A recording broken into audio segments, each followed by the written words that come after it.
Kemudian setelah selesai latihan 11 bulan, bulan ke-12 dia mau naik ring, mau tinju. Kira-kira setelah itu mau tinju, mau melawan musuhnya, pelatihnya diikat. Menurut kita, kira-kira dia bisa bertinju atau tidak? Bisa. Kenapa? Karena dia sudah dilatih selama 11 bulan, dia sudah terlatih. Pertanyaannya, setahun berapa bulan? 12 bulan. Berapa bulan setan dibelenggu? 1 bulan. Berapa bulan kita latihan dengan setan? 11 bulan. Ternyata kita sudah terlatih. Jadi kalau kita sering bohong, memang latihannya 11 bulan juga bohong.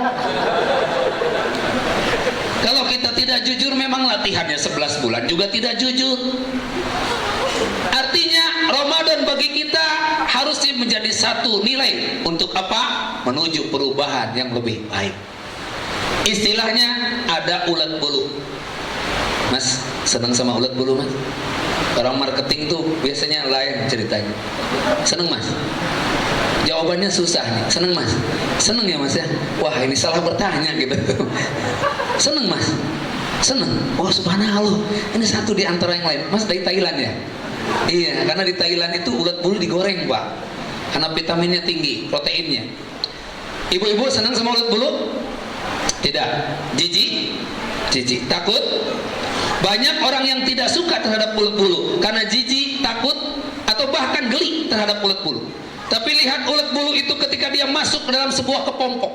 Di dalamnya dia melakukan berpuasa, namanya metamorfosis, perubahan bentuk. Kemudian berbulan-bulan lamanya dia melakukan metamorfosis di dalam itu, keluarlah menjadi kupu-kupu yang indah dan didambakan. Kira-kira suka nggak dengan kupu-kupu? Tadi ulet bulu kita tidak suka, begitu kupu-kupu kita suka. Kita sedang menuju sebuah perubahan yang lebih baik.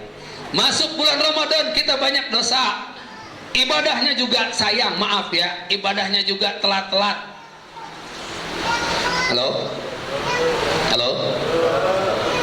Nonton sinetron 2 jam berlinang air mata. Begitu sholat berlinang air liur. Pada ngantuk, sholat taraweh. Betul nggak? Pilih-pilih imam, Mbak. Kalau imamnya bacaannya pendek-pendek bahagia.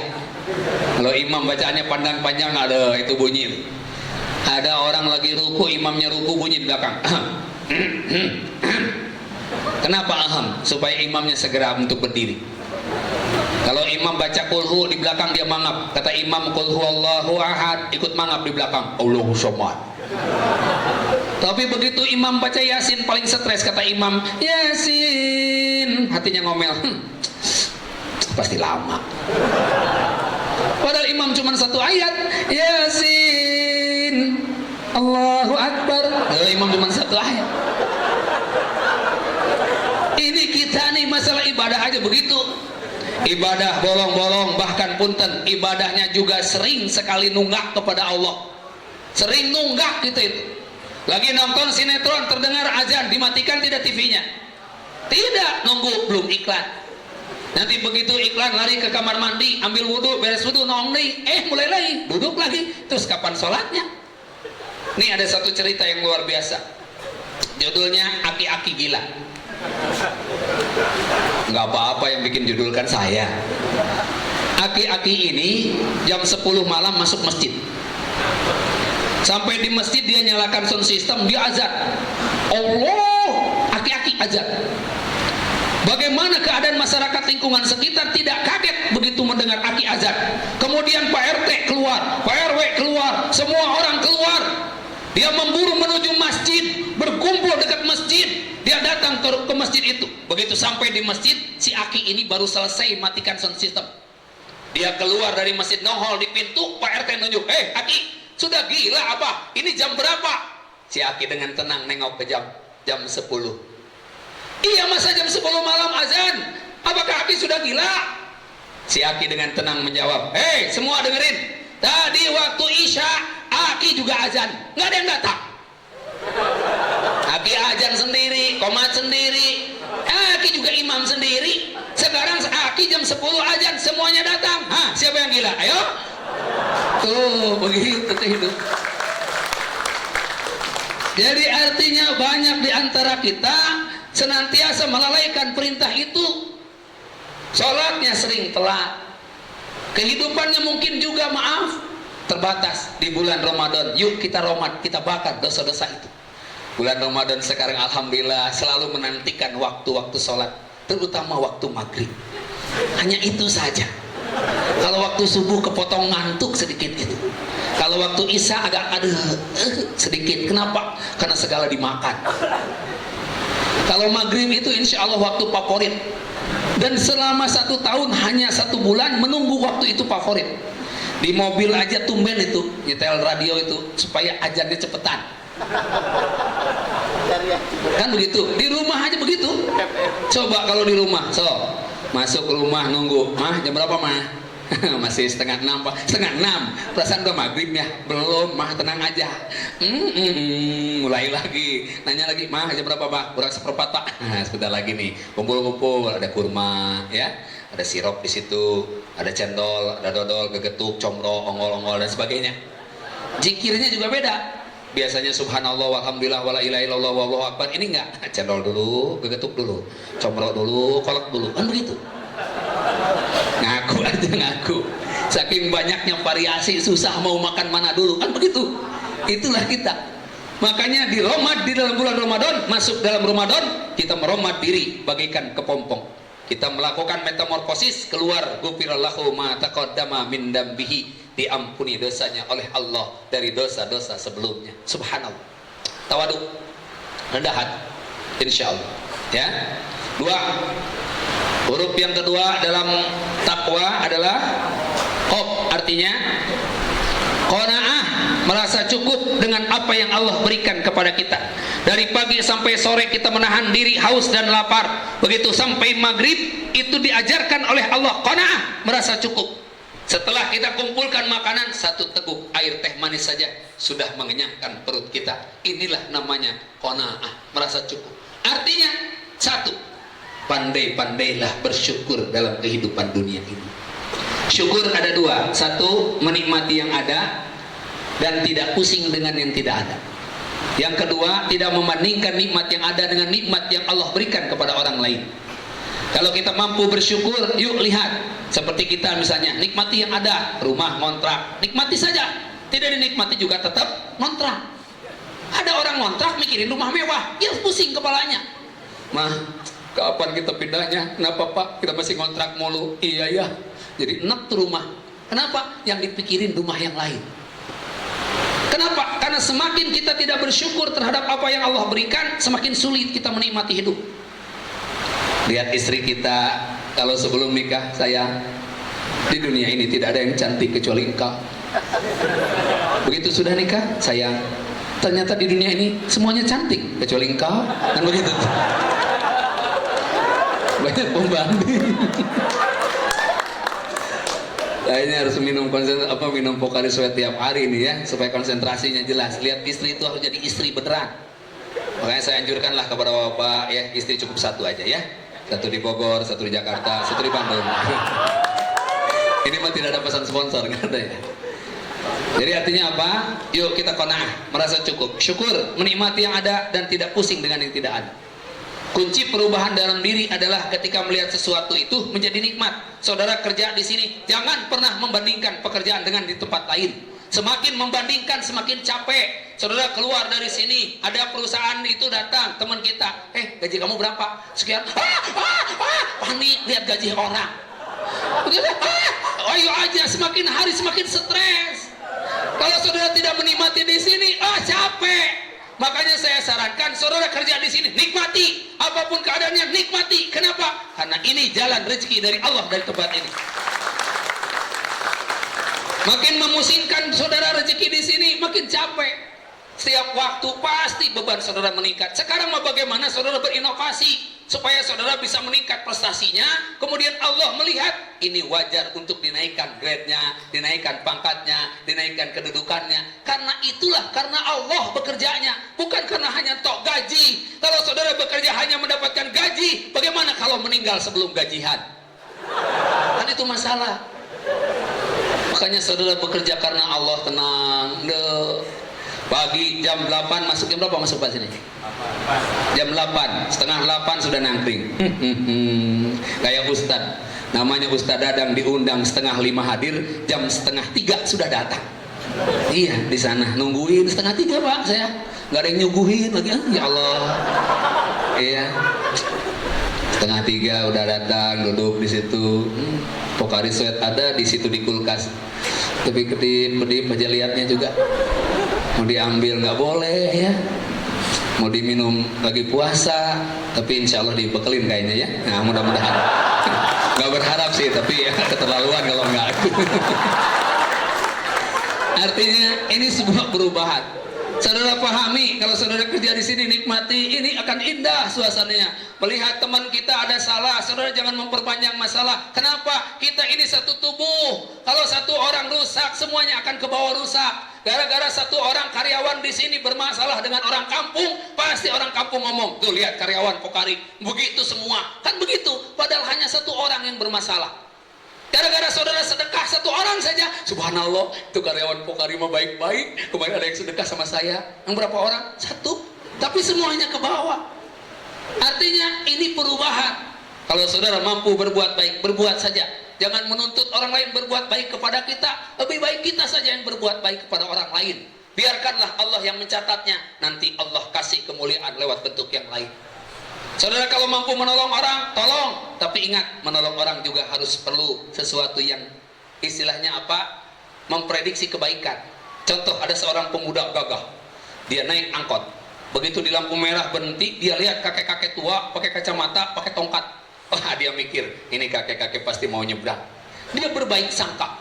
Dia turun dari angkot, dia lari ke seberang, digendong si kakek goyang-goyang, dia seberangkan si kakek. Sampai di ujung si kakek marah-marah. Dasar pemuda kurang ajar, saya baru saja nyebrang, diseberangin lagi. Kan begitu. Artinya berbuat baik oke, tapi tentu berbuat baik harus sesuai dengan apa yang harusnya dilakukan. Ya. Dua. Kona'ah. Rasa cukup ya, insya Allah. Anak-anak sudah mana makan? Belum. Iya iyalah. Sahur suka sahur. Alhamdulillah. Sahurnya sama apa tadi? Minum Pokari juga enggak? Minum ya. Insya Allah nanti malam bawa aja itu ya. Nggak apa-apa, bawa. Sojonya masukin dulu ya, nanti ditambahin lagi. Amin gitu. Emang aja lihat orang bahagia tuh.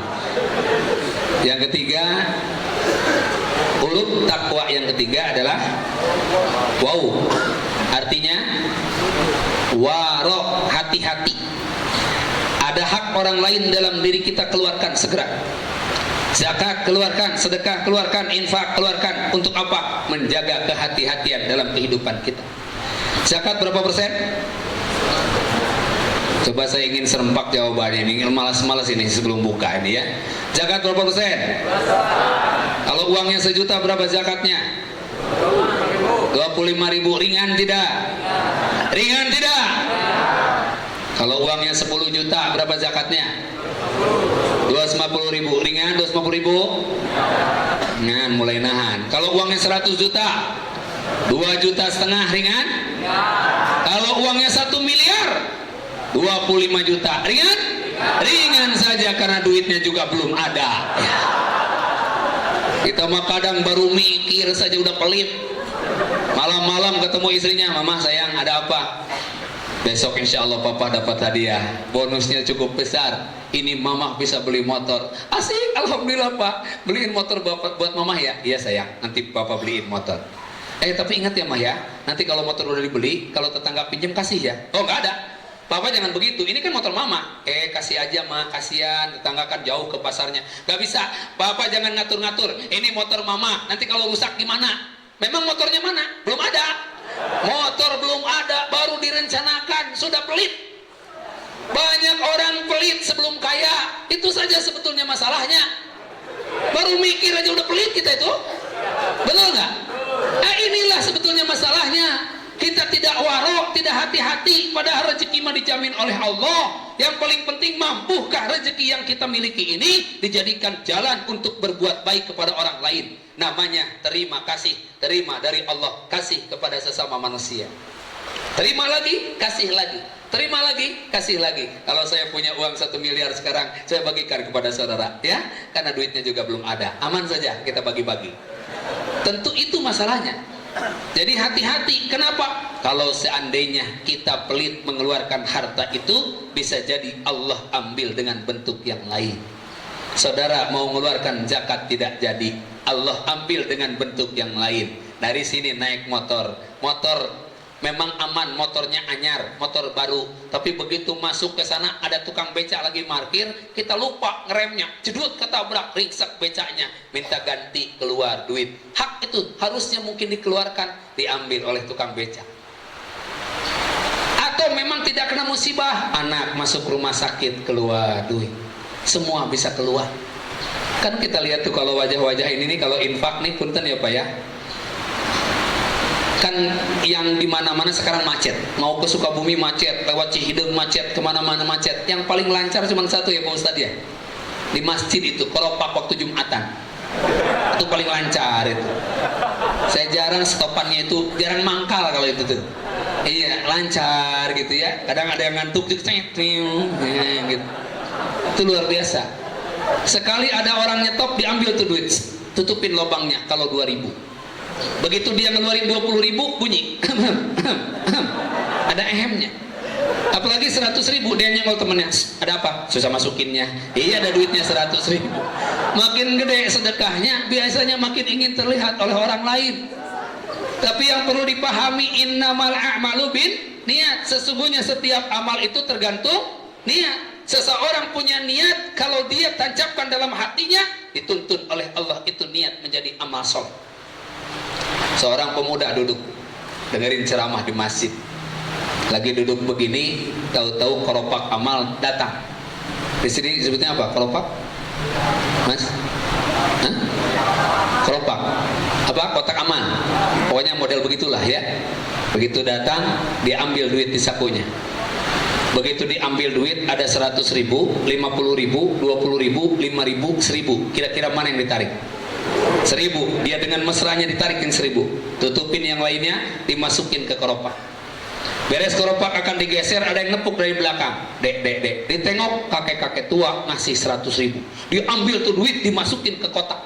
Beres kotak digeser, dia tengok si kakek, dia cium tangannya. Kakek luar biasa. Saya aja kek yang muda 1.000, kakek 100.000. Si kakek dengan tenang menjawab, enggak apa-apa, itu kan duit yang jatuh dari saku kamu. Artinya waktu kita ngambil yang 1.000, ternyata yang 100 ikut loncat. Itulah innamal a'malu bin niat. Kalau sudah memantapkan niat, jangan pernah merubah lagi. Kenapa? Karena Allah sudah mencatatnya, niat itu menjadi satu pahala kebajikan. Saudara, hari ini Ramadan, qanaah, menjaga semua. Waro, hati-hati. Kalau bukan hak kita, contoh makanan nih, pokari, halal tidak? Halal. Tetapi kalau belum waktunya, belum boleh, haram hukumnya. Saudara minum sekarang 5 botol aja gratis dari saya, dibayar sama saya, tapi saudara kena jatuhnya haram. Kenapa? Belum waktunya diminum. Meskipun halal, belum boleh, kata Allah, haram hukumnya. Gorengan, comro, gegetuk, misro, okok bento, kini-kini kunyuk, sama. Kalau belum halal, belum boleh, belum waktunya. Istri kita di rumah halal, dipelototin aja. Kalau malam oke. Uhilla lakum lailatan siyamir rafasu ila nisaikum. Boleh malam. Tapi begitu selesai azan subuh, dipelototin, hati-hati. Kenapa? Sudah masuk unsur keharaman di situ secara unsur hukum yang Allah tetapkan dalam Al-Qur'an selama bulan Ramadan. Yang halal bisa jadi haram kalau Allah menetapkannya selama melaksanakan tugas kita di bulan Ramadan. Tetapi setelah itu silahkan. Artinya Allah memerintahkan kepada kita, jangankan yang haram, yang halal saja perlu hati-hati. Apa sih yang dibanggakan? Kita sikut kanan, sikut kiri, injek bawah, nggak ada apa-apanya. Kita bangun kemuliaan dari apa? Dari hati kita, insya Allah. Yang keempat, yang pertama apa tadi? Yang tadi, 2 yang barusan, ya. Yang ketiga yang baru. Kita ngaji tuh begini Pak, huruf takwa yang pertama ta, 2 oh, qanaah, 3 wow, artinya waro, 4 ya, artinya yakin. Ramadan mengajarkan keyakinan kita bahwa dari pagi sampai sore kita lapar, insya Allah nanti sore kita dapat makan. Di sini siapin makan Pak. Disiapin ya. Bekal nggak saudara dari rumah? Bekal nggak? Nggak bekal. Yakin nggak dikasih di sini? Yakin. Itu baru ngomong yakin saja sudah dapat tuh. Belum apa-apa sudah dapat tuh 1 botol sama soyoi 1. Coba kalau saudara ke Alfamart, berapa harus mengeluarkan biaya itu untuk 2 itu saja? Ini baru saja niat untuk menghadiri undangan ke sini, Allah sudah siapkan jalan rezeki saudara. Ini keyakinan yang luar biasa. Wa may yattaqillah yaj'al lahu makhraja. Barang siapa yang yakinnya hanya kepada Allah, yaj'al lahu makhraja, baginya jalan keluar dari setiap urusan. Saya dulu cita-cita jadi polisi. Daftar ke Komdak Pak, diukur kurang setengah senti. Gak jadi polisi, saya sakit hati pulang ke Sukabumi. Daftar jadi santri di Bandung, keluarlah jadi kiai. Alhamdulillah ceramah di kantor polisi. Oh, itu namanya rezeki. Makanya saya orang Sukabumi Pak, asli saya insya Allah. Hanya saya besarkan sekarang tinggal di Bogor. Kalau saudara ke Bogor silakan mampir ke rumah kami di BNR ya. BNR kalau dulu BNR itu belakang Nirwana Residen ya. Kalau sekarang Bogor Nirwana Residen. Sudah di dalam sekarang. Jadi kalau ke Janggal silakan. Insya Allah semua orang Pokari ke Janggal gratis lah. Sebut nama saya aja gratis setelah bayar ya. Jadi yakin pertolongan Allah pasti datang bagi orang-orang yang memiliki keyakinan yang tinggi. Tapi ingat saudara, hanya kosong perut itu selama bulan Ramadan. Lihat saudara-saudara kita yang miskin dan duafa di sana. Mereka kosong perut setiap waktu sepanjang hari, sepanjang tahun. Mereka merasakan kesedihan setiap waktu. Kita alhamdulillah 1 bulan saja meskipun bagaimana ya. Saudara yakin tidak? Ini Allah yang maha melihat. Apa kata Nabi? Man soma Ramadan imanan wahtisaban ghufira lahu ma taqaddama min dambihi. Siapa yang masuk bulan Ramadan itu dengan iman dan keyakinan akan pahala yang besar, maka diampuni dosanya oleh Allah. Saya tidak tahu saudara puasanya sampai seperti apa. Tapi Allah berfirman dalam hadis kursi, puasa itu untukku dan hanya aku yang memberikan nilai kepada puasa itu. Dan hanya aku yang tahu puasa dengan orang yang berpuasa. Saudara tadi zuhur, sholat zuhur, kita kan gak ada yang tahu. Begitu saudara wudhu, gak ada yang lihat. Ambil air wudhu, berkumur-kumur, masuk banyak, keluar sedikit. Kan kita gak tahu. Lumayan. Kita nggak paham ya nggak. Pantas saudara yang tadinya loyo tahu-tahu habis sholat zuhur jadi seger. Oh bukan karena sholatnya ternyata. Kenapa? Udah berkali-kali kumurnya. Biasanya kumur 3, sekarang 11. Lumayan ya. Ada bonus sedikit. Kan nggak ada yang tahu. Saudara yang minum tadi kita nggak tahu. Hanya Allah yang maha tahu. Tapi keyakinan itulah yang membuat kita menancapkan sesuatu dalam kehidupan Ramadan, sehingga Ramadan membuat sesuatu bagi kita adalah nilai kemuliaan tersendiri sisi Allah Subhanahu wa taala. Pahami itulah saudara, ya. Yakin bahwa dengan adanya Ramadan, saudara akan diberikan oleh Allah lebih banyak lagi nilai manfaat. Meskipun bagaimana, tentu keyakinan itu ada beberapa hal yang harus saudara sikap. Satu, tadi udah yang 4 ya. 1, keyakinan itu pertama yakin kepada Allah. Yang kedua, yakin kepada kebaikan sesama makhluk. Makanya bagi saudara yang sekarang membangun kebersamaan ini, saya minta Pokari Sweat ini bagikan beton. Tahu beton Pak? Isinya apa aja? Pasir, semen, air, besi, bata. Islam mengajarkan yasudu ba'duhum ba'du, saling menguatkan satu dengan yang lain. Pasir meskipun diambil dari dasar sungai yang rendah, semen meskipun diolah dengan biaya yang tinggi, tapi pasir dengan semen yasudu ba'duhum ba'du, saling menguatkan satu dengan yang lain. Kenapa? Dia ingin menguatkan supaya menjadi satu beton yang kokoh. Seandainya pasir dan semen tidak mau bersatu, maka tidak akan jadi bangunan yang kokoh. Kita di sini sama, siapa saja yang di sini ada hadir, maka kita harus sangat tahu bahwa ini semua adalah hasil yasudu ba'duhum ba'du. Saudara pahami, kalau semuanya di sini direktur, yakin ini tidak akan seperti ini. Pasti berantakan, gak ada yang nyapu, kan begitu. Betul nggak Pak? Bapak direktur, iya. Saya juga direktur. Yang nyapu jalan, oh nggak tahu, itu mah perusahaan semua. Saya kan direktur semua nih. Datang ke satpam, saya direktur juga Pak. Jadi gimana tuh? Yang bukain pintu siapa? Oh nggak tahu, saya direktur ini. Misalnya begitu. Wah kalau semuanya direktur, semuanya manajer, semuanya di sini akan bermasalah. Kan begitu? Gak ada yang kerja. Yang main kaleng siapa yang bikin kaleng? Nggak tahu Pak. Saya ngaturnya Pak. Saya manajer nih. Terus yang itu bungkusin siapa? Saya juga nggak tahu Pak. Saya manajernya Pak. Yang naikin ke mobil, oh nggak tahu saya Pak. Saya manajernya Pak. Gimana nih? Itu semua pasti tidak akan jalan. Tapi adanya cleaning service membuat kita bangga. Kenapa? Ketika kita masuk kantor, kita tidak usah ngambil sapu, nyapu dulu. Kenapa? Cleaning service sudah bekerja dengan baik. Ketika kita lihat ke gudang, gudang sudah rapi. Kenapa? Di situ sudah ada pekerja gudang. Ketika semua sudah diatur. Kenapa? Karena inilah yasudu ba'duhum ba'do, saling menguatkan.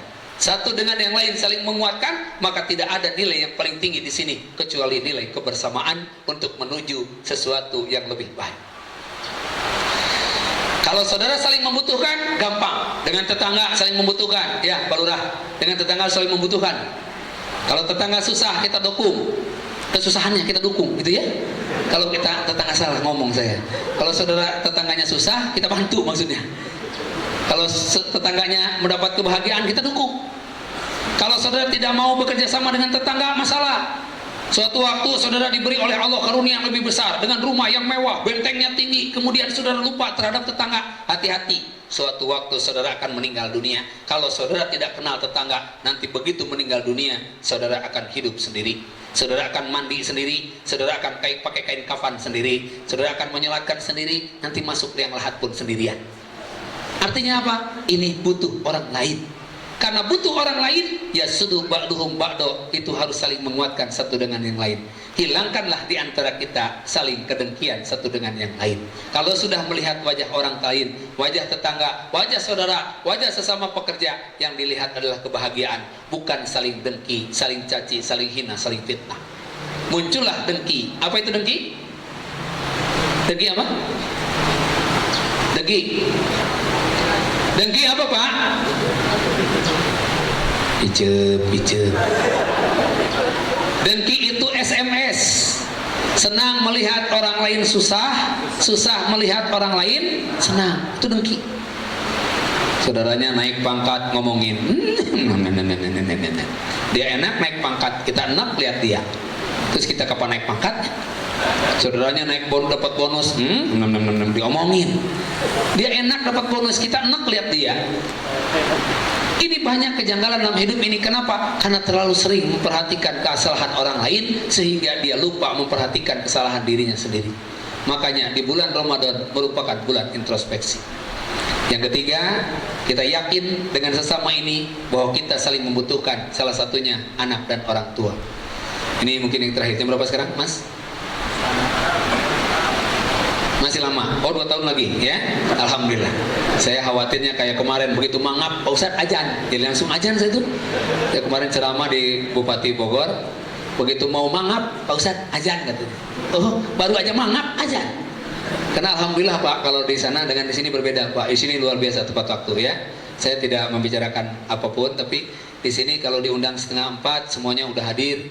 Alhamdulillah buka acara jam 4 kurang seperempat semuanya tank. Kalau di sana alhamdulillah Pak, Ustadz tuh bikin bahagia. Kalau interaksi begitu bikin bahagia tuh Ustadz tuh. Kenapa? Sekarang dibuka acara, mulai kumpul 4:30. Dibuka jam 5, sambutan sampai 5:30 dan Ustadz alhamdulillah 5:30. Baru mangap udah azan. Itu tuh penting tuh. Nampaknya ini juga penting kalau di sini bikin begitu ya, biar hemat Ustadz tuh ngomong ya. Kan lagi puasa, kasihan ya.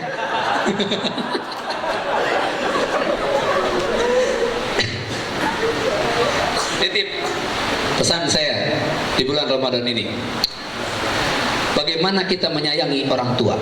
Ini termasuk nilai ketakwaan, pada ujungnya keyakinan kepada Allah. Muncullah satu dengan yang lain saling menikmati nilai-nilai kemuliaan, salah satunya saling menyayangi dengan orang tua. Siapa yang masih punya orang tua di sini? Coba. Semuanya yang komplit orang tuanya. Ya, yang komplit. Yang bapaknya meninggal duluan. Udah ya, oh Pak Direktur udah meninggal bapaknya. Bapaknya meninggal, belakang ada? Ada. Yang ibunya meninggal. Coba perhatikan Pak, ini perlu diperhatikan. Di antara sekian banyak yang acungkan tangan, yang bapaknya meninggal duluan lebih banyak dibanding dengan ibunya meninggal duluan. Sekali lagi, yang bapaknya meninggal duluan, termasuk saya, ya. Yang ibunya meninggal duluan. Tuh lihat, perbedaannya hanya beberapa. Kenapa bapak itu meninggal lebih duluan? Introspeksi ini, saudara ya. Saudara kan bapak-bapak.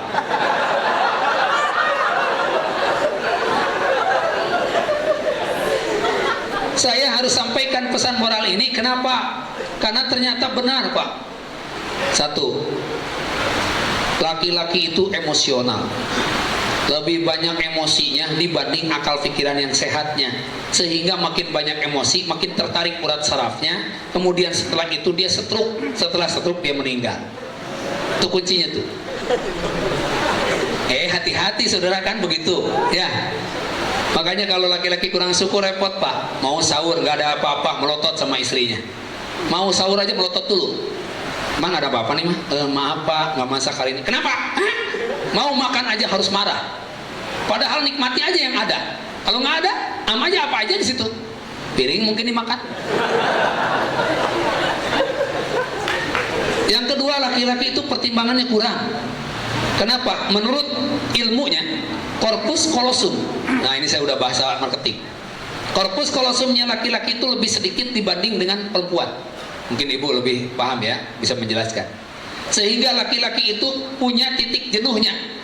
Dia mengeluarkan kata-kata hanya 7.000 kata sehari. Sedangkan perempuan itu 21.000 kata per hari. Makanya kalau perempuan agak bawel wajar, memang yang dibutuhkan untuk dikeluarkan lebih banyak, 21.000. Kalau laki-laki hanya 7.000, kalau selesai dia ngomong pasti tinggal marahnya, itu saja. Kalau ibu-ibu, aduh subhanallah, sok coba ada antrian, bapak-bapak antri, ada nggak yang ngobrol?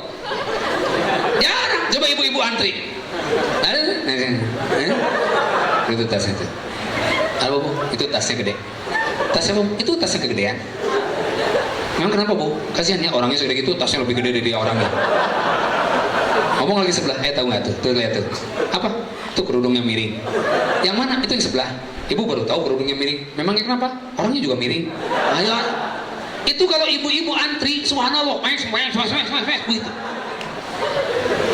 Seandainya ini penelitian, Mbak. Seandainya ini hanya sampai 16.000 kosakata yang keluar, maka dia tidak bisa tidur. Sulit tidur. Jadi bapak kalau melihat istrinya susah tidur, itu bukan berarti karena banyak pikiran, utang dan sebagainya, bukan. Karena utang itu dipikirannya oleh bapak-bapak. Ibu-ibu kalau kurang tidur, dia kurang ngomong. Makanya dia suruh ngoceh aja itu. Kalau di agama kita diajarkan memperbanyak doa, memperbanyak baca Al-Quran. Itu saja, zikir gitu. Makanya al-umum madrasatul ilmi fil baiti, ibu itu harus menjadi madrasah buat anak-anak di rumah. Kenapa? Ibu itu harusnya banyak ngajar di rumah. Tuh tadi punten mana? Ini usia 8 tahun sudah 6 juz, luar biasa. Bapak?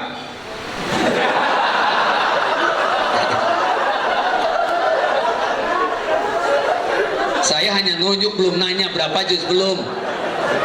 Beliau kan sudah hatam ya, insyaallah ya. Juz 30. 5 juz. Luar biasa. Ini pokarinya 5 nanti ya. Banyak kita kaget kalau ada anak kecil usia segini 6 juz, luar biasa. Kita berapa juz sekali kita jadi imam aja pusingnya minta ampun. Suruh baca kuliah di depan. Maaf saya batuk nih, nggak ada minum ya.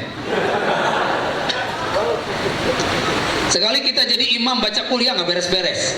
Walang tumabiduna ma'abud, wala na'abidum ma'abattum, walang tumabiduna ma'abud, wala na'abidum ma'abattum, walang tumabiduna ma'abud, wala na'abidum ma'abattum, walang tumabiduna ma'abud. Sampai berkeringat itu lakum binukum nggak ketemu. Kata temennya di belakang, walak dolin. Dengan tenangnya itu. Ini saudara 6 tahun, 8 tahun, 6 juz, sesuatu luar biasa. Kita belum tentu. Kadang-kadang kita mau menghafal satu ayat saja, subhanallah, ya Allah. Kenapa? Terlalu banyak dosa dalam diri kita itu. Ya, dilihat dari wajah-wajahnya sih, ya Allah, astagfirullahaladzim.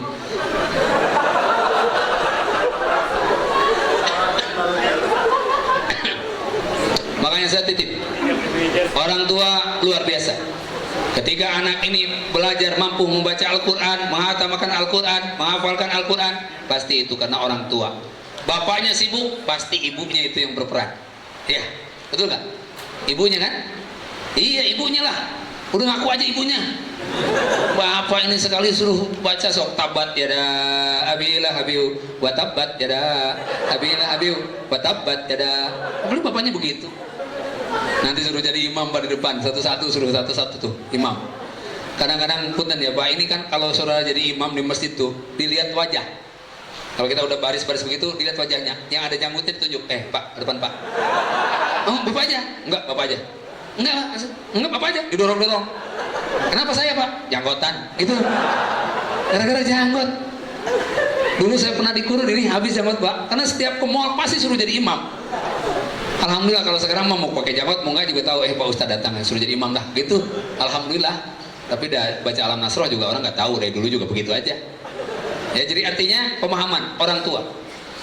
Ada sebuah kisah yang luar biasa. Ada seorang pemuda hidup susah di kampung. Dia itu suatu ketika dia datang ke ibunya, "Ibu, izinkan anakku berangkat ke kota." "Buat apa anakku?" "Aku ingin merubah nasib ibu menjadi seorang miliuner, kaya raya." "Supaya apa?" "Supaya ibu tidak dihina oleh tetangga." Si ibunya terdiam. "Silahkan pergi anakku, jangan tinggalkan Allah dalam kehidupan." Berangkatlah dia ke kota. Singkat cerita 3 tahun lamanya Allah rubah nasibnya menjadi seorang miliuner kaya raya. Dia bangunkan rumah yang mewah, istana yang megah. Buat siapa? Dia siapkan buat ibunya. Setelah 3 tahun dia pulang ke rumah bawa mobil mewah, datang ke kampungnya. "Ibu, mulai saat ini tinggalkan kampung ini. Saya sudah buatkan istana untukmu ibu." Digendong ibunya, dibawa ke kendaraan, berangkat dia ke kota. Singkat cerita, di kota ibunya diberangkatkan haji, berangkatkan ke luar negeri, berangkatkan ke luar negeri, keliling dunia. Kemudian ibunya bertanya, "Anakku, ini semua buat apa?" "Ibu, saya ingin membalas kebaikan ibu." "Anakku, engkau tidak akan mampu membalas apapun yang ibu lakukan. Ibu, beri kesempatan kepadaku. Dunia sudah dalam genggamanku ibu. Ibu minta apa, aku kasih." Ibunya terdiam. Kemudian ibunya mengatakan, "Anakku, kalau seandainya engkau benar mau berbuat baik untuk ibu, ibu minta semalam saja engkau tidur bersama ibu." Pemuda dewasa ini bingung, tapi demi cintanya kepada Allah dan sayangnya kepada orang tua, malam itu dia siapkan kamar yang mewah, kasur yang empuk, spray yang mahal, bed cover yang mahal. Malam itu dia tidur bersama ibunya. Apa yang terjadi? Jam 2 pagi ibunya bangun. "Anakku, bangun untuk tahajud." Anak ini tidak bangun. Kali kedua bangunlah untuk tahajud, anak ini masih tidak bangun. Kali ketiga ibunya kesal, diambil gayung, diisi air, disiram anak ini. Loncat anak ini, marah sambil nunjuk ibunya. "Ibu, kenapa kau bangunkan aku dengan cara begini? Ini jam berapa ini? Ibu, ini masih malam." "Basah bajuku, basah spray, basah semuanya ibu. Apa yang kau lakukan?" Ibunya menangis berlinang air mata. "Anakku, baru sekali ibu siram engkau dengan air ini, engkau marah-marah. Berapa tahun lamanya engkau bangunkan ibu dengan air pipis? Berapa tahun lamanya engkau bangunkan ibu dengan air tinja? Ibu tidak pernah marah kepada engkau." Inilah balasan seorang anak kepada orang tua. Maka buktikan bagi kita saat ini, siapa yang sudah diberi oleh Allah keluasan dunia, sok berbuat baik untuk orang tua. Supaya apa? Kita mendapatkan berkah di sisi Allah Subhanahu wa taala. Tentunya mungkin ya, kita juga pusing. Kadang-kadang orang tua berbuat baik kepada kita. Nanti sebentar lagi kita akan mudik. Apa yang kita bawa? Paling ini 1 kaleng, pokari sweat, itu 1 kardus, ya nggak, dikirim ke orang tua. Sampai sana ibu kita merangkul kita dengan penuh kemesraan. Pulang dari sana apa yang terjadi? Kolam dibedahkeun, dibawa jeung lauk-laukna. Aya hayam dibawa jeung kanang-kanangna. Hayam manuk kan hiji-hijina. "Mak, eta manuk saha?" "Manuk mak bawa." Kan gitu. Ini musibah sebetulnya.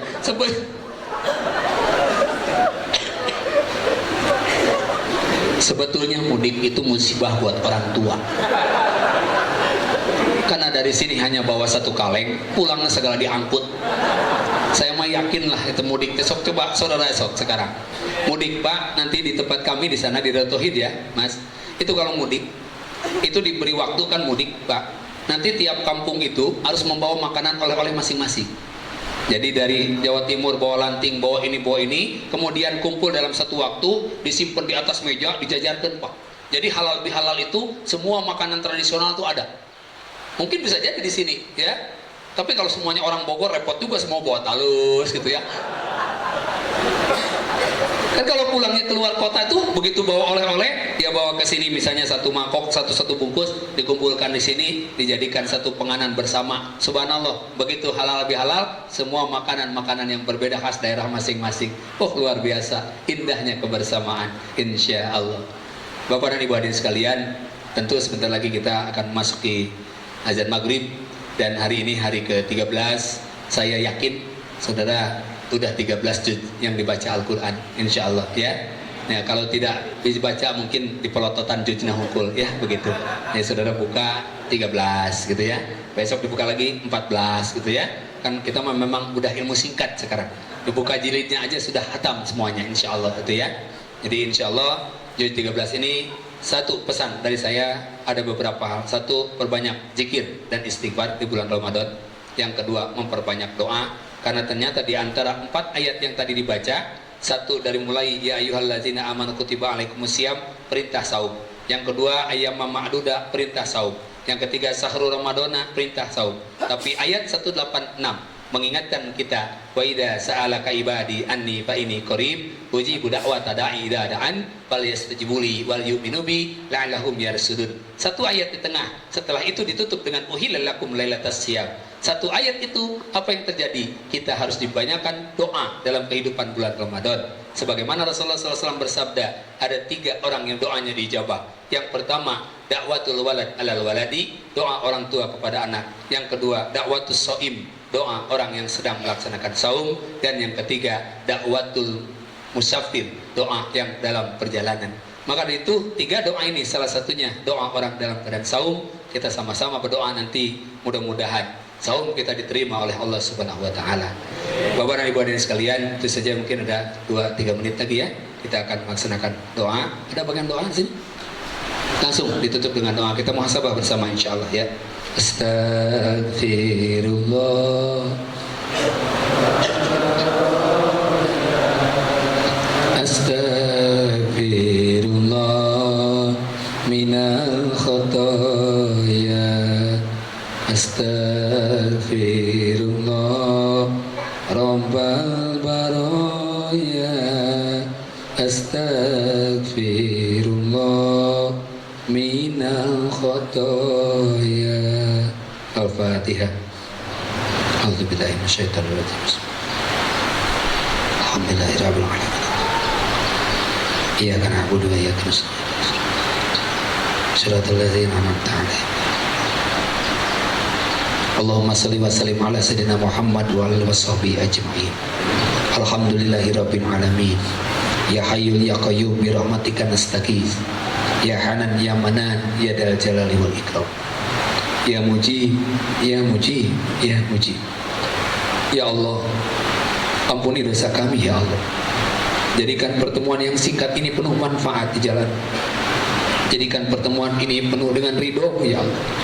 Jadikan pertemuan ini penuh dengan hujah yang menjadi jalan kemuliaan dalam hidup kami dunia dan akhir. Ya Allah ya Rabbana, ikatkan tali silaturahim di antara kami ini dengan rahmat-Mu ya Allah, dengan kasih sayang-Mu ya Allah, dengan petunjuk dan ridho-Mu ya Allah. Lindungi dan selamatkan perusahaan kami ini ya Allah. Lindungi dari bala dan musibah ya Allah. Lindungi dari sesuatu musibah yang menjadikan jalan kehidupan kami terpenggal di kemudian hari ya Allah. Ya Arhamar Rahimin, irhamna ya Rahman. Muliakan para pemimpin kami di perusahaan ini ya Allah. Bahagiakan hatinya ya Allah. Lembutkan hatinya ya Allah. Jadikan pemimpin kami yang cinta dan mencintai-Mu ya Rahman. Ya Arhamar Rahimin, irhamna ya Rahman. Engkau yang maha mengetahui keadaan kami saat ini. Terimalah ibadah saum kami ya Allah. Terimalah bacaan Quran kami ya Allah. Terimalah salat-salat kami ya Allah.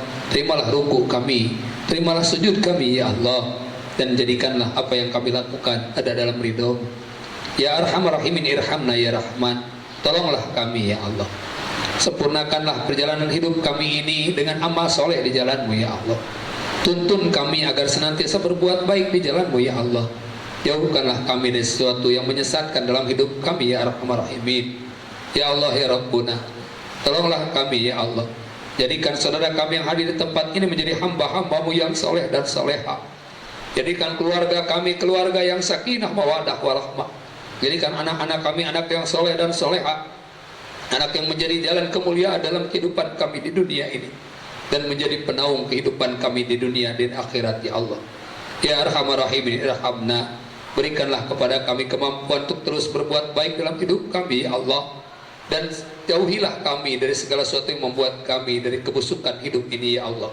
Ya Arhamar Rahimin, irhamna. Engkaulah yang maha menolong kami ya Allah. Bebaskan saudara kami dari hutang piutang ya Allah. Bagi saudara kami yang berhutang, tolong ya Allah berikan jalan keluar untuk melunasinya ya Arhamar Rahimin. Bagi saudara kami yang belum mendapat jodoh, berikan jodoh terbaik kepadanya ya Rahman. Bagi saudara kami dalam kehidupan penuh kesulitan, ringankan ya Allah, mudahkan kami ya Arhamar Rahimin. Allahumma ighfir lana dzunubana wa liwalidayna warhamhuma kama rabbayani shaghira. Ya Allah, ampuni dosa orang tua kami ya Allah. Muliakan sisa umur orang tua kami ya Allah. Bahagiakan orang tua kami ya Arhamar Rahimin. Cukupkan rezekinya ya Allah, jauhkan dari bala dan musibahnya, dan jadikan akhir hayatnya husnul khatimah. Ya Arhamar Rahimin, irhamna ya Allah, tolonglah kami ya Allah. Allahumma inna nas'aluka husnul khatimah wa na'udzubika min su'il khatimah. Rabbana zalamna anfusana wa illam taghfir lana wa tarhamna lanakunanna minal khasirin. Rabbana hab lana min azwajina wa dzurriyyatina qurrata a'yun waj'alna lil muttaqina imama. Rabbana atina min ladunka rahmatan wa hayyi lana min amrina rasyada. Rabbana atina fid dunya hasanah wa fil akhirati hasanah wa qina azabannar. Subhana rabbika rabbil izzati amma yasifun wa salamun alal mursalin walhamdulillahi rabbil alamin. Al-Fatihah.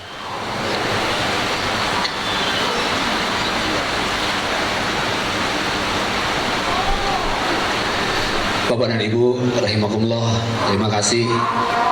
Alhamdulillah pas waktunya kita berbuka. Bismillahirrahmanirrahim. Allahumma laka sumtu wa bika amantu wa ala rizkika aftartu bi rahmatika ya arhamar rahimin. Walhamdulillah. Assalamualaikum warahmatullahi wabarakatuh.